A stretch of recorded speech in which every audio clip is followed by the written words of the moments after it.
Let's start with the question. 8% fixed deposit or 7% return ఇచ్చే other product మీరేం చూస్ చేసుకుంటారు? ఏంటి బ్రో అంత ఈజీ క్వశ్చన్ అడుగుతావు, 8% ఎక్కువ కదా అదే చూస్ చేసుకుంటారు ఎవరైనా అని అంటారా? అలా అయితే తప్పు. సో చాలాసార్లు ఇన్వెస్ట్మెంట్ రిలేటెడ్ గా మనం నెంబర్ ని చూసి అయితే డెసిషన్ తీసుకుంటాం. బట్ ప్రాక్టికాలిటీ దగ్గరకు వస్తే నెంబర్స్ ని మాత్రమే కాదు, దాని వెనకాల ప్లే అయ్యే ట్యాక్స్ ని కూడా మనం తెలుసుకోవాల్సి ఉంటుంది. అండ్ లాస్ట్ 1-2 years నుంచి ఇంట్రెస్ట్ రేట్స్ కొంచెం హైలో ఉండడంతో ఎఫ్డీస్ అనేవి 8%, 8.5%, 9% వరకు కూడా వెళ్ళాయి. బట్ రీసెంట్ గా వచ్చిన రెపో రేట్ కట్స్ వల్ల చాలా ఎఫ్డీస్ ఓన్లీ 7 to 7.5% ఇంట్రెస్ట్ మాత్రమే ఆఫర్ చేస్తున్నాయి యాన్యువల్లీ. నౌ ఎఫ్డీలో లో రిస్క్ తో స్టేబుల్ రిటర్న్స్ ఇచ్చే ఇంకొక ప్రోడక్ట్ ఏమైనా ఉందా అంటే అది ఆర్బిట్రాజ్ ఫండ్స్. మన ఛానల్ చాలా డేస్ నుంచి ఫాలో అవుతుంటే మీ అందరికీ ఐడియా ఉండే ఉంటుంది. Debt funds, hybrid funds, index funds ఇలాంటి టాపిక్స్ అన్ని కవర్ చేస్తూ మనం ఒక మ్యూచువల్ ఫండ్ ప్లేలిస్టే చేస్తున్నాం. దానిలో భాగంగానే హైబ్రిడ్ ఫండ్స్ వీడియోలో ఈ ఆర్బిట్రాజ్ ఫండ్స్ గురించి బ్రీఫ్ గా అయితే డిస్కస్ చేసుకున్నాం. బట్ ఈ రోజు వీడియోలో చాలా డీటెయిల్ గా ఈ ఆర్బిట్రాజ్ ఫండ్స్ ఎలా వర్క్ అవుతాయి, ఎలాంటి రిటర్న్స్ డెలివర్ చేస్తాయి, వీటి వెనకాల ఉన్న రిస్క్స్ ఏంటి అండ్ రిటర్న్స్ ఏంటి, అండ్ ఈ ఫండ్స్ ఎవరికి సూట్ అవుతాయి, ఎంత టైం ఫ్రేమ్ కి సూట్ అవుతుంది అనేది క్లియర్ గా అయితే డిస్కస్ చేసుకుందాం. అండ్ దాంతో పాటు ఎమర్జెన్సీ ఫండ్స్ ని పార్క్ చేసుకోవడానికి ఈ ఫండ్స్ ని అయితే యూజ్ చేసుకోవచ్చా, అండ్ ముఖ్యంగా ఈ ఫండ్స్ ని ఎఫ్డీస్ తో కంపేర్ చేసి ఏది బెటర్ ఎఫెక్టివ్ రిటర్న్ ఇస్తుంది అనేది కూడా క్లియర్ గా తెలుసుకుందాం. సో స్కిప్ చేయకుండా వీడియోని ఎండ్ వరకు చూడండి, చాలా ఇన్ఫర్మేటివ్ ఉంటుంది. అండ్ ఛానల్ కి ఇదే ఫస్ట్ టైం వచ్చినట్టయితే సబ్స్క్రైబ్ చేసుకోవడం మర్చిపోకండి. ఇంకా లేట్ చేయకుండా లాగించేద్దాం. ఫస్ట్ అసలు ఆర్బిట్రాజ్ వర్డ్ కి మీనింగ్ ఏంటంటే ఏదైనా ఒక ప్రోడక్ట్ ని తక్కువ ప్రైస్ కొని అదే ప్రోడక్ట్ ని ఎక్కువ ప్రైస్ ఉన్న ప్లేస్ లో అమ్మామనుకోండి, దాని ద్వారా వచ్చిన ప్రాఫిట్ ఏదైతే ఉందో దాన్ని ఆర్బిట్రాజ్ అంటారు. దీన్ని మనం సింపుల్ గా ఒక ఎగ్జాంపుల్ తో అయితే అర్థం చేసుకోవచ్చు. ఇమాజిన్ మనం ఒక మార్కెట్ కి వెళ్ళాం, అక్కడ లెమన్స్ డజన్ 50 రూపీ ఉన్నాయి అనుకోండి. అదే మార్కెట్ లో వేరే ప్లేస్ లో డజన్ లెమన్స్ 60 రూపీకి అమ్ముతున్నారు. Same product, same quality. So simple గా ఇక్కడ డజన్ లెమన్స్ 50 రూపీకి కొని అదే లెమన్స్ ని అక్కడ బయ్యర్ కి 60 రూపీకి సెల్ చేసాం అనుకోండి, దీనివల్ల అక్కడ ప్రాఫిట్ ఎంత జనరేట్ అవుతుంది? 10 రూపీస్. అంటే టోటల్ డీల్ లో ఆల్మోస్ట్ 20% మాట. ఇక్కడ 10 రూపీ ప్రాఫిట్ ఏదైతే ఉందో దాన్ని త్రూ ఆర్బిట్రాజ్ మనం పొందినట్టు. ఇక్కడ రిస్క్ అనేది చాలా తక్కువ, బికాజ్ ముందే మనకి బై ప్రైస్ తెలుసు అండ్ సెల్ ప్రైస్ కూడా తెలుసు. కాబట్టి ఇలా ఒక ప్రోడక్ట్ ని తక్కువ ప్రైస్ కి కొని సేమ్ ప్రోడక్ట్ ని కొంచెం ఎక్కువ ప్రైస్ కి అమ్ముతున్నాం అనుకోండి, దాన్నే ఆర్బిట్రాజ్ అంటారు. నా అసలు ఈ ఆర్బిట్రాజ్ ఫండ్స్ ఎలా వర్క్ అవుతాయో చూద్దాం. ఇందాక చెప్పిన లెమన్స్ ఎగ్జాంపుల్ లో లెమన్స్ ని తీసేసి ఈక్విటీ ఇన్స్ట్రుమెంట్స్ అని పెట్టండి. ఈ ఫండ్స్ లో యూజువల్ గా ఈక్విటీ ఇన్స్ట్రుమెంట్స్ ని క్యాష్ మార్కెట్ లో తక్కువ ప్రైస్ కొని ఎక్కువ ప్రైస్ ఉన్న ఫ్యూచర్ మార్కెట్స్ లో అయితే సెల్ చేస్తూ ఉంటాయి. ఇలా ఈక్విటీస్ ఆర్ స్టాక్స్ లో క్యాష్ మార్కెట్ లోని అండ్ ఫ్యూచర్ మార్కెట్ లోని ఉన్న ప్రైస్ డిఫరెన్స్ ఏదైతే ఉందో దాన్ని ఆర్బిట్రాజ్ ఫండ్స్ క్యాష్ చేసుకుంటూ ఉంటాయి. ఇక్కడ ఒక డౌట్ రావచ్చు, ఈ క్యాష్ మార్కెట్ ఏంటి, ఫ్యూచర్ మార్కెట్ ఏంటి అని. అది క్లియర్ గా తెలుసుకుందాం. First cash market or spot market అంటే డైరెక్ట్ గా స్టాక్స్ ని పర్చేస్ చేయడమే. Like for example NSE and BSE exchanges లో స్టాక్స్ అనేవి లైవ్ లో ట్రేడ్ అవుతూ ఉంటాయి. వాటిని మనం డీమ్యాట్ అకౌంట్ యూస్ చేసి అయితే పర్చేస్ చేస్తూ ఉంటాం. మనం డైరెక్ట్ గా ఇలా స్టాక్స్ ని పర్చేస్ చేస్తుంది cash market or spot market అంటారు. ఫర్ ఎగ్జాంపుల్ క్యాష్ మార్కెట్ నుంచి ఇన్ఫోసిస్ స్టాక్ ని అయితే తీసుకుందాం. అగైన్ ఎగ్జాంపుల్ మాత్రమే, ఎలాంటి ఇన్వెస్ట్మెంట్ అడ్వైస్ కాదు. లెట్స్ సే ఇన్ఫోసిస్ ఒక స్టాక్ ప్రైస్ అరౌండ్ 1500 ఉందనుకుందాం. ఆ స్టాక్ ని కొనాలంటే మనం 1500 రూపీస్ స్పెండ్ చేసి ఆ స్టాక్ ని అయితే పర్చేస్ చేస్తాం. వన్స్ పర్చేస్ ఆర్డర్ ప్లేస్ చేయగానే మనం ఆర్డర్ పెట్టిన ప్రైస్ ఏదైతే ఉందో దాని రిలేటెడ్ గా బయ్యర్ అయితే ఫైండ్ చేసి 1500 రూపీకి మన ట్రేడ్ అయితే ఎగ్జిక్యూట్ అవుతుంది. ఈ ప్రాసెస్ అంతా కూడా ఎన్ఎస్సి ఆర్ బిఎస్సి ఎక్స్చేంజెస్ లో అవుతుంది. వన్స్ ఆ పర్చేస్ ఆర్డర్ సక్సెస్ అయ్యాక ఆ స్టాక్స్ ఏవైతే ఉన్నాయో T+2 days అంటే ట్రాన్సాక్షన్ డే తో కలిపి +2 days లోపు మీ డీమ్యాట్ అకౌంట్ లో అయితే రిఫ్లెక్ట్ అవుతుంది. సో ఈ ప్రాసెస్ అయిపోగానే ఆ స్టాక్స్ రిలేటెడ్ గా ఓనర్షిప్ మీకు వస్తుంది. అంటే ఆ స్టాక్ మీ నేమ్ మీద అయితే రిజిస్టర్ అవుతుంది. సో ఇలా రెగ్యులర్ గా మనం స్టాక్స్ ని ఇంట్రాడే ఆర్ డెలివరీకి ఎక్కడైతే బై చేస్తున్నామో దాన్ని cash market or spot market అంటారు. ఇది చాలా మందికి తెలిసిందే. Now let's jump into future markets. Now future markets కి వస్తే ఫ్యూచర్ మార్కెట్స్ లో ఫ్యూచర్ ప్రైస్ కి మనం ఒక సెక్యూరిటీని ఆర్ స్టాక్ ని సర్టెన్ ప్రీ డిటర్మైన్డ్ ప్రైస్ కి అయితే బై ఆర్ సెల్ చేస్తామని ముందే కాంట్రాక్ట్ చేసుకోవచ్చు. ఇది వినడానికి కొంచెం కాంప్లికేటెడ్ గా ఉన్నా సింపుల్ గా ఒక ఎగ్జాంపుల్ తో అయితే మీకు ఎక్స్ప్లెయిన్ చేస్తా, క్లియర్ అవుతుంది. ఫర్ ఎగ్జాంపుల్ XYZ అనే కంపెనీ ఉంది. ఈ కంపెనీ బోత్ క్యాష్ మార్కెట్ లోని అండ్ ఫ్యూచర్ మార్కెట్ లోని రెండు ప్లేసెస్ లోని ట్రేడ్ అవుతుంది అనుకుందాం. సో ఇక్కడ XYZ కంపెనీ యొక్క స్టాక్ ప్రైస్ క్యాష్ మార్కెట్ లో 50 రూపీ ఉంది అనుకుందాం. అదే సేమ్ కంపెనీ యొక్క ఫ్యూచర్ కాంట్రాక్ట్స్ 3 months తర్వాత 55 రూపీకి ట్రేడ్ అవుతుంది అనుకుందాం. ఇక్కడ ఈ cash market and future market లో ఉన్న ప్రైస్ డిఫరెన్స్ ఎంత?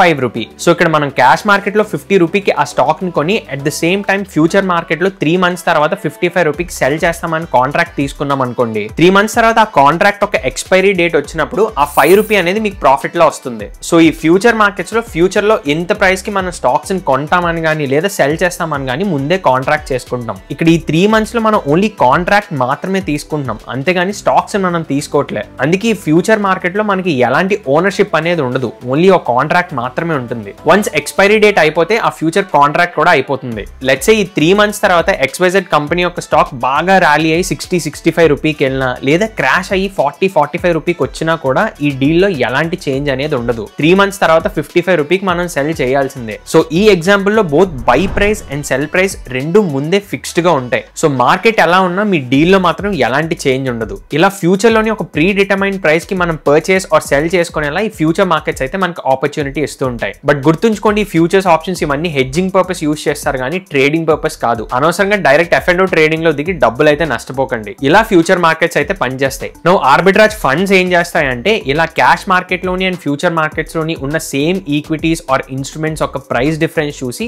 ట్రేడ్ అయితే ఎగ్జిక్యూట్ చేస్తూ ఉంటాయి. ఈ ప్రాసెస్ అంతా కూడా ఆర్బిట్రాజ్ ఫండ్ మేనేజ్ చేసే ఫండ్ మేనేజర్స్ చూసుకుంటారు. ఈ ప్రాసెస్ లో బోత్ బై అండ్ సెల్ అంటే క్యాష్ మార్కెట్ లో బై చేయడం అండ్ ఫ్యూచర్ మార్కెట్ లో సెల్ చేయడం ఈ రెండు సేమ్ టైమ్ లోనే ఎగ్జిక్యూట్ చేస్తారు. సో ప్రాఫిట్స్ అనేవి ముందే లాక్డ్ ఉంటాయి. మార్కెట్ ఫ్లక్చుయేషన్స్ వల్ల ఎలాంటి చేంజ్ అయితే ఉండదు. ముందే ప్రాఫిట్ అయితే లాక్ చేసుకుంటారు. అండ్ ఈ arbitrage funds hybrid category funds లోకి వస్తాయి. అంటే ఈక్విటీస్ తో పాటు డెట్ ఇన్స్ట్రుమెంట్స్ కూడా వీటిలో హోల్డ్ చేయొచ్చు. సో ఈ ఫండ్స్ లో మినిమం 65% అనేది తప్పకుండా ఈక్విటీ ఇన్స్ట్రుమెంట్స్ లో అయితే ఇన్వెస్ట్ చేయాలి. అండ్ రెస్ట్ 35% ఏదైతే ఉందో దాన్ని కావాలంటే డెట్ మార్కెట్స్ లో అంటే ఏదైనా ఫిక్స్డ్ ఇంట్రెస్ట్ ఇచ్చే ఇన్స్ట్రుమెంట్స్ లో అయితే ఇన్వెస్ట్ చేసుకోవచ్చు. దీనివల్ల మార్కెట్ రిస్క్ అనేది తగ్గి కొంచెం స్టేబుల్ గా అయితే ఈ ఫండ్స్ పర్ఫార్మ్ చేస్తాయి. హోప్ ఈ ఆర్బిట్రాజ్ ఫండ్స్ ఎలా వర్క్ అవుతాయి మీకు ఐడియా వచ్చింది అనుకుంటున్నా. నౌ ఈ ఆర్బిట్రాజ్ ఫండ్స్ రిలేటెడ్ గా ఉన్న టాక్సేషన్ అయితే చూద్దాం. ఇదే దీనికి ఉన్న పెద్ద అడ్వాంటేజ్. ఈ ఆర్బిట్రాజ్ ఫండ్స్ లో 65% వరకు ఈక్విటీ రిలేటెడ్ ఇన్స్ట్రుమెంట్స్ లో ఇన్వెస్ట్ చేస్తారు కాబట్టి దీని మీద ఈక్విటీ టాక్సేషన్ అయితే అప్లికబుల్ అవుతుంది. అంటే ఈ ఫండ్ లో ఇన్వెస్ట్ చేశాక విత్ ఇన్ 1 year లోనే మనం రెడీమ్ చేస్తున్నాం అనుకోండి, దాని మీద వచ్చే రిటర్న్స్ మీద 20% ట్యాక్స్ అయితే పే చేయాల్సి ఉంటుంది. అదే 1 year అయ్యాక మనం రిడీమ్ చేస్తుంటే దాని మీద 12.5% వరకు ట్యాక్స్ పడుతుంది. బట్ ఒక ఇయర్ లో ఈక్విటీ నుంచి వచ్చే రిటర్న్స్ 1.25 lakh కన్నా తక్కువ ఉంటున్నాయి అనుకోండి, ఆ రిటర్న్స్ అన్ని కూడా ట్యాక్స్ ఎగ్జెంప్టెడ్. అంటే ఎలాంటి ట్యాక్స్ దాని మీద పే చేయాల్సిన అవసరం ఉండదు.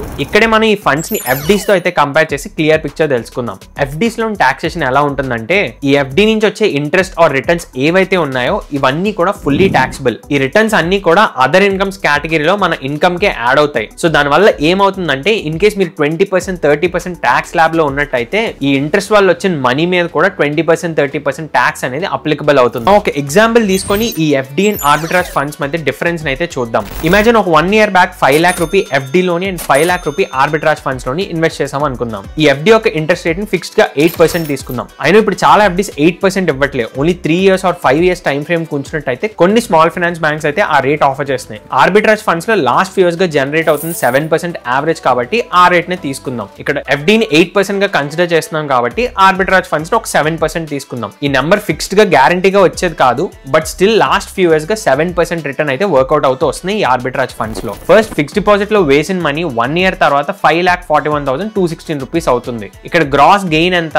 41,216 రూపీస్. ఎందుకంటే ఈ FD క్వార్టర్లీ కాంపౌండ్ అయింది అనుకుందాం. సో ఆఫ్టర్ ట్యాక్స్ మనం చూసినట్టయితే 20% స్లాబ్ లో ఉన్న వాళ్ళు ఈ గెయిన్స్ మీద ఆల్మోస్ట్ 8,243 రూపీస్ ఇన్ ట్యాక్స్ కింద పే చేయాల్సి ఉంటుంది. ఇక్కడ మనకి నెట్ గెయిన్ 32,973 రూపీస్. సో మనకు వర్కౌట్ అయిన ఎఫెక్టివ్ రిటర్న్ 6.59%. అదే 30% స్లాబ్ లో ఉన్న వాళ్ళు పే చేయాల్సిన ట్యాక్స్ ఆల్మోస్ట్ 12,365 రూపీస్. ఇక్కడ నెట్ గెయిన్ ఓన్లీ 28,851 రూపీస్ అవుతుంది. So effective return will come down to 5.77%. అదే ఆర్బిట్రాజ్ ఫండ్స్ మనం తీసుకుంటే అక్కడ వచ్చిన 7% ఏదైతే ఉందో గ్రాస్ గెయిన్ 35,000 అవుతుంది. సో దీని మీద 1 year తర్వాత మనం పే చేయాల్సిన ట్యాక్స్ ఎంత 12.5%. అంటే ఆల్మోస్ట్ 4,375 రూపీస్ అవుతుంది. బట్ ఈ గెయిన్స్ ఏవైతే ఉన్నాయో అది 1 year లో 1.25 lakh కన్నా తక్కువ అయితే ఫుల్లీ ఎగ్జెంప్టెడ్. అంటే ఎలాంటి ట్యాక్స్ కట్టక్కర్లే. ఈ కేసులో ఎఫెక్టివ్ రిటర్న్ డైరెక్ట్ గా 7% అవుతుంది. సో ఈ సినారియోలో చూస్తే 20-30% ట్యాక్స్ ల్యాబ్ లో ఉన్న వాళ్ళకి ఆర్బిట్రాజ్ ఫండ్స్ బెటర్ అవుతాయి. But in case 0 tax lab లో ఉన్నారనుకోండి వాళ్ళకి ఆబ్వియస్ గా FDI బెటర్ కేస్ అవుతుంది. ఇక్కడ మళ్ళీ మీరు ఒక ఆర్గ్యుమెంట్ తీసుకొని రావచ్చు, నేను ఆల్రెడీ వేరే ఫండ్స్ లో ఇన్వెస్ట్ చేస్తున్నా ఆర్ స్టాక్స్ లో ఇన్వెస్ట్ చేస్తున్నా, ఆ 1.25 lakh బ్రాకెట్ ఏదైతే ఉందో అది ఆల్రెడీ యూజ్ చేసుకున్నా అని అనుకుంటే అప్పుడు మనం ఈ ఆర్బిట్రాజ్ ఫండ్స్ నుంచి వచ్చే రిటర్న్స్ మీద అయితే ట్యాక్స్ కట్టాలి. అది 1 year అబౌవ్ కాబట్టి 12.5% అవుతుంది. అంటే ఈ 5 lakh ఇన్వెస్టెడ్ అమౌంట్ మీద గ్రాస్ గెయిన్ 35,000 అవుతుంది కాబట్టి మనం పే చేయాల్సిన ట్యాక్స్ 4,375 రూపీస్. ఈ కేసులో ఎఫెక్టివ్ రిటర్న్ 6.13% అవుతుంది. ఇక్కడ 20% ట్యాక్స్ ల్యాబ్ లో ఉన్న వాళ్ళకి 8% FD బెటర్ ఎఫెక్టివ్ రిటర్న్ అయితే జనరేట్ చేస్తుంది. బట్ స్టిల్ 30% ట్యాక్స్ ల్యాబ్ లో ఎవరైతే ఉన్నారో వాళ్ళకి ఆర్బిట్రాజ్ ఫండ్స్ లో 7% వర్కౌట్ అయిన ఎఫెక్టివ్ రేట్ చూసినట్టయితే ఆర్బిట్రాజ్ ఫండ్స్ లోనే FD కన్నా బెటర్ అడ్వాంటేజ్ దొరుకుతుంది. నవ్వు ఈ ఎగ్జాంపుల్ లో 8% తీసుకున్నాం కాబట్టి కొన్ని కేసెస్ లో FD బీట్అవుట్ చేస్తుంది. కానీ అదే మనం FDని కూడా 7.5 కిందే కన్సిడర్ చేస్తే ఎఫెక్టివ్ రేట్ అనేది ఆర్బిట్రాజ్ ఫండ్స్ కి కొంచెం ఎక్కువ ఉంటుంది. అందుకే ఫస్ట్ లో చెప్పాను కదా, ఓన్లీ నెంబర్ ని చూసి మాత్రమే మనం డెసిషన్ తీసుకోకూడదు, దాని తర్వాత వచ్చే టాక్సెస్ కూడా మనం మనం పట్టించుకోవాలి అని. సో ఈ బోత్ సినారియోస్ వల్ల మీకు ఒక ఐడియా వచ్చింది అనుకుంటా. 1 year కన్నా అబోవ్ ఉంచుతున్నట్టయితే ఈ టాక్సెస్ తోని క్యాలిక్యులేషన్స్ తోని ఎలా ప్లే చేయాలనేది. ఇక్కడ ఇంకొక డౌట్ రావచ్చు, 1 year లోపే తీసేస్తే అని. ఇన్ కేస్ 1 year లోపే మనం ఆర్బిట్రాజ్ ఫండ్స్ ని అండ్ ఎఫ్డీస్ ని రిడీమ్ చేస్తున్నాం అనుకోండి, ఈ కేసులో క్యాలిక్యులేషన్ అనేది కొంచెం కాంప్లికేట్ అవుతుంది. ఎందుకంటే ఆర్బిట్రాజ్ ఫండ్స్ ఒక రిటర్న్స్ డైలీ మూవ్ అవుతూ ఉంటాయి. ఎఫ్డీలో మాత్రం క్రెడిట్ ఎవ్రీ క్వార్టర్లీ అవుతుంది. సో ఆ కేసులో మనం ఆర్బిట్రాజ్ ఫండ్స్ నుంచి వచ్చే రిటర్న్స్ మీద 20% short term capital gains pay చేయాల్సి ఉంటుంది. అండ్ ఎఫ్డీ నుంచి వచ్చే రిటర్న్స్ ఏవైతే ఉన్నాయో అవి మీ ఇన్కమ్ కి యాడ్ అవుతాయి కాబట్టి 20% 30% మీరు ఏ స్లాబ్ లో ఉంటే అంత ట్యాక్స్ అయితే మీరు పే చేయాల్సి ఉంటుంది. బట్ ఎఫ్డీ మీరు మెచ్యూరిటీ కన్నా ముందే బ్రేక్ చేస్తున్నట్టయితే ఆ రిటర్న్స్ మీద 0.5 to 1% చార్జెస్ అనేవి మీరు పే చేయాల్సి ఉంటుంది. అండ్ ఆర్బిట్రాజ్ ఫండ్స్ మీద ఎలాంటి చార్జెస్ ఉండవా అంటే, మ్యూచువల్ ఫండ్స్ లో ఎలాంటి చార్జెస్ ఉంటాయో అవి ఇక్కడ కూడా ఉంటాయి, like expense ratio and exit load. ఈ ఎక్స్పెన్స్ రేషియో ఏదైతే ఉందో అది ఆర్బిట్రాజ్ ఫండ్స్ కి చాలా తక్కువ ఉంటుంది, లైక్ 0.1 to 0.5 ఈ రేంజ్ లోనే ఉంటుంది. Majority of the arbitrage funds కి ఈ ఎగ్జిట్ లోడ్ మాక్సిమం 30 days మాత్రమే ఉంటుంది. వన్స్ మీరు ఇన్వెస్ట్ చేశాక 30 days తర్వాత మీరు తీయాలనుకుంటే ఎలాంటి ఎగ్జిట్ లోడ్ ఉండదు. బట్ ఇన్వెస్ట్ చేసిన with in 7 days 15 days 30 days లోపే మీరు తీయాలనుకుంటే ఎగ్జిట్ లోడ్ ఉంటుంది. ఈ ఎగ్జిట్ లోడ్ ఎంత అండ్ ఎన్ని డేస్ అనేది ఫండ్ టు ఫండ్ వేరీ అవుతుంది. సో మీరు కన్క్లూజన్ చూసే ముందే ఒక డిస్క్లైమర్ అయితే ఇస్తా, ఈ వీడియో మేము ఓన్లీ ఎడ్యుకేషన్ పర్పస్ కోసం మాత్రమే చేస్తున్నాం కానీ ఎలాంటి ఇన్వెస్ట్మెంట్ అడ్వైస్ కింద కన్సిడర్ చేయకండి. మ్యూచువల్ ఫండ్స్ అన్ని కూడా సబ్జెక్ట్ టు మార్కెట్ రిస్క్. అందుకే మీరు ఇన్వెస్ట్ చేసే ముందు ఫుల్ ఫ్లెడ్జ్ రీసెర్చ్ చేసో లేదా మీ ఫైనాన్షియల్ అడ్వైజర్ ని కన్సల్ట్ చేశాక డెసిషన్ తీసుకోండి. నువ్వు ఎవరైతే వెరీ హై ట్యాక్స్ ల్యాబ్ లో ఉంటున్నారో, అంటే 20% 30% ట్యాక్స్ ల్యాబ్ లో ఉంటున్నారో వాళ్ళ నేమ్ మీద ఇన్వెస్ట్ చేసుకోవాలి అనుకుంటే ఆర్బిట్రాజ్ ఫండ్స్ కొంచెం బెటర్ ఆప్షన్ అవుతాయి. బట్ వాళ్ళ ఫ్యామిలీలో జీరో ట్యాక్స్ ల్యాబ్ లో ఉన్న పేరెంట్స్ గానీ స్పౌస్ గానీ ఎవరైనా ఉంటే వాళ్ళ నేమ్ మీద ఇన్వెస్ట్ చేసుకోవడం వల్ల fixed deposit through zero taxes నే పే చేస్తారు. బట్ మీరు ఆల్రెడీ హై ఇన్కమ్ స్లాబ్ లో ఉండి మీ నేమ్ మీద ఇన్వెస్ట్ చేసుకోవాలి అనుకుంటే ఆర్బిట్రాజ్ ఫండ్స్ కొంచెం బెటర్ అవుతాయి.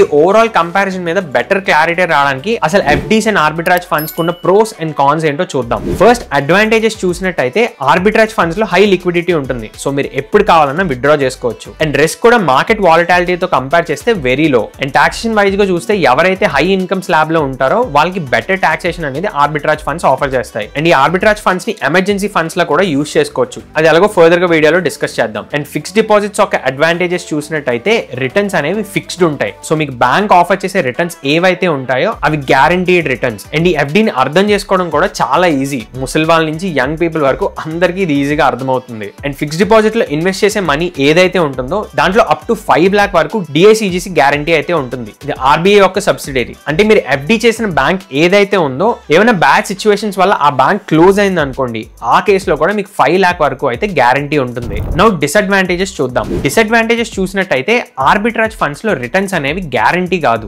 ఈ రిటర్న్స్ అన్ని కూడా ఫండ్ పర్ఫార్మెన్స్ మీద డిపెండ్ అయి ఉంటుంది. అండ్ ఇక్కడ ఎఫ్డీ లాగా గవర్నమెంట్ నుంచి 5 lakh వరకు గ్యారంటీ అనేది ఏమి ఉండదు. అండ్ దాంతో పాటు దీంట్లో expense ratio and exit load కూడా ఉంటాయి, అవి గుర్తుంచుకోవాలి. అండ్ ఇంకొక డిసడ్వాంటేజ్ చూసినట్టయితే ఈ ఆర్బిట్రాజ్ ఫండ్స్ అందరికి ఈజీగా అర్థం అవ్వకపోవచ్చు. సో ఓన్లీ మార్కెట్ రిలేటెడ్ గా నాలెడ్జ్ ఉన్న వాళ్ళకి ఈ ఆర్బిట్రాజ్ ఫండ్స్ అనేవి క్లియర్ గా అర్థం అవుతాయి. And coming to disadvantages of FD, ఇవి కంప్లీట్ గా లిక్విడ్ అయితే ఉండవు. అంటే మీకు నచ్చినప్పుడు విత్డ్రా చేసుకుందాం అంటే అవ్వదు. దాని మీద పెనాల్టీ అయితే పే చేయాల్సి ఉంటుంది. అండ్ ఎఫ్డీస్ ఆఫర్ చేసే ట్యాక్స్ స్ట్రక్చర్ కూడా డైరెక్ట్ గా ఇన్కమ్ కి యాడ్ అవుతుంది కాబట్టి హై ఇన్కమ్ స్లాబ్ లో ఉన్న వాళ్ళకి ఇది ఒక డిసడ్వాంటేజ్. బట్ అదే మీరు జీరో స్లాబ్ లో ఉన్నట్టయితే ఎలాంటి డిసడ్వాంటేజ్ ఉండదు. నౌ పాస్ట్ లో hybrid funds and debt funds related గా వీడియో చేసినప్పుడు ఎమర్జెన్సీ ఫండ్స్ ఏవైతే ఉన్నాయో అవి ఆర్బిట్రాజ్ ఫండ్స్ లో పార్క్ చేయొచ్చా లేదా అని చాలా డౌట్స్ అడిగారు. దాన్ని ఇప్పుడు క్లియర్ గా అర్థం చేసుకుందాం. ఈ ఆర్బిట్రాజ్ ఫండ్స్ ఏవైతే ఉన్నాయో అవి లో రిస్క్ తో హై లిక్విడిటీతో ఉంటాయి కాబట్టి మనం రిడీమ్ చేసిన 1 day లోపే మనకు బ్యాంక్ లో అయితే క్రెడిట్ అవుతూ ఉంటాయి. అండ్ దాంతో పాటు హై ఇన్కమ్ స్లాబ్ లో ఉన్న వాళ్ళకి ఎఫ్డీ కన్నా better effective return arbitrage funds లో దొరుకుతుంది. సో ఇలా స్టేబుల్ రిటర్న్స్,